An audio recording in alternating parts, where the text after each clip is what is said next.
আসসালামু আলাইকুম। আজকে আমি হাঁসের মাংসের একটা রেসিপি শেয়ার করব। যাদের হাঁসের মাংস মজা হয় না আর হাঁসের মাংস রান্না করার পরেও গন্ধ থেকে যায়, খেতে পারেন না, তারা আজকে আমার এই রেসিপিটি ট্রাই করে দেখতে পারেন। এবং যে উপাদানগুলি ব্যবহার করেছি এবং যেভাবে করেছি এভাবে করলে অবশ্যই যারা খেতে পারেন না তারাও খেতে পারবেন। এখানে হচ্ছে আমি 1 কাপ পেঁয়াজ তেলের সাথে গোলাপি হলে তারপর আমি দিয়ে দিব 4টা এলাচ, 4টা দারচিনি, 2টা তেজপাতা, 4টা লবঙ্গ, 2 চামচ আদা বাটা, 2 চামচ রসুন বাটা, 2 চামচ ধনিয়ার গুঁড়া, 2 চামচ হচ্ছে হলুদ, 2 চামচ লবণ, 2 চামচ হচ্ছে মরিচের গুঁড়ো দিয়ে ভালোভাবে মশলাটা কষাবো। এখানে 1 কাপ পানি দিয়ে মশলাটা ভালো করে কষিয়ে তারপর মাংসটা দিয়ে দিব। এখানে 2 কেজির মতো মাংস আছে।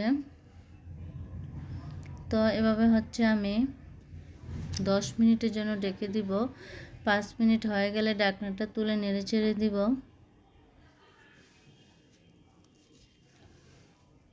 তো এভাবে হচ্ছে 20-25 মিনিট আমি মাংসটা কষিয়ে নিব। কষানোর ভিতরে হচ্ছে আপনার যে পানিটা উঠবে ওই পানিটা দিয়েই কষাবো। এখানে এক্সট্রা কোনো পানি ব্যবহার করা যাবে না।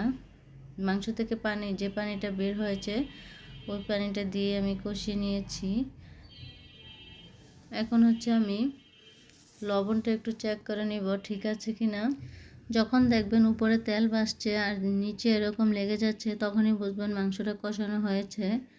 আর মাংসটা কষানোর জন্য আমি এখানে গরম কোনো পানি ইউজ করি নাই। দেখেন এইরকম তেল তেল যখন বের হয় তখন নেড়ে চেড়ে মাংসটাতে এখন আমি গরম পানি অ্যাড করে দিব। এখানে কোনোভাবেই ঠান্ডা পানি অ্যাড করা যাবে না। মাংসটা সিদ্ধ হওয়ার জন্য যতটুকু পানির প্রয়োজন ততটুকু পানি দিয়েছি। এবার একটু কম জালে আস্তে করে বসিয়ে দিব। মাংসটা হতে থাকবে আর মশলাটা মাংসের সাথে ভিতরে ঢুকবে। তো মাংসটা হচ্ছে সিদ্ধ হয়ে যখন দেখলাম যে সিদ্ধ হয়ে গেছে তখন আমি দিয়ে দিচ্ছি টালা জিরার গুঁড়া, যেটা আমি করে রাখি সব সময়। এখানে আমি 2 চামচ জিরার গুঁড়া দিলাম। এখন হচ্ছে আমি 5 মিনিট রান্না করে নিব। তো এবার মাংসটা রান্না হয়ে গেছে। এভাবে মাংসটা রান্না করলে আপনারা সবাই খেতে পারবেন। তো এখন হচ্ছে আমি পরিবেশন করে নিয়েছি। দেখেন সবাই খাচ্ছে, খুব মজা হয়েছে। এটা হাঁসের মাংস নাকি আপনি বুঝতেই পারবেন না, কোনো গন্ধ থাকবে না। তো আশা করি সবাই ভাবে